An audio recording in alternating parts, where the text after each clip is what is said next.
নতুন বছরের শুরুতেই সারা দেশে জেঁকে বসেছে তীব্র শীত। বৃষ্টির মতো ঘন কুয়াশার সঙ্গে কনকনে ঠান্ডা বাতাসে বিপর্যস্ত জনজীবন। আর এই বৈরী আবহাওয়ার প্রভাব পড়েছে ঢাকা আন্তর্জাতিক বাণিজ্য মেলায়।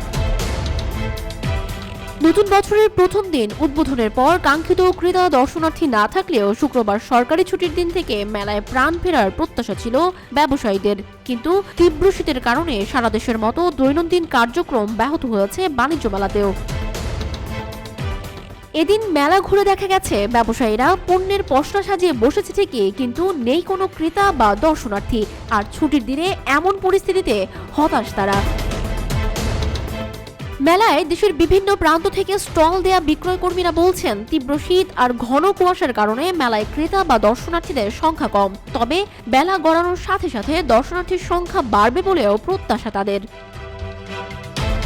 কয়েকজন বিক্রয়কর্মী বলেন, দিনের শুরুতে তেমন বেচা বিক্রি থাকে না, বেলা বাড়ার সাথে সাথে একটু আত্র শুরু হয়। তবে অন্যান্য বারের মতো প্রত্যাশা ছিল সাপ্তাহিক ছুটির দিনে ক্রেতা সমাগম বাড়বে। প্রতিবার এই ছুটির দিনে ব্যবসা ভালো হয়, কিন্তু এবার তা শীতের কারণে হোঁচট খাচ্ছে।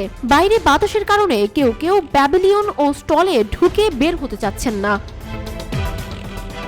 সানজিদা আফরিন, সোনিয়া, রূপালী, বাংলাদেশ।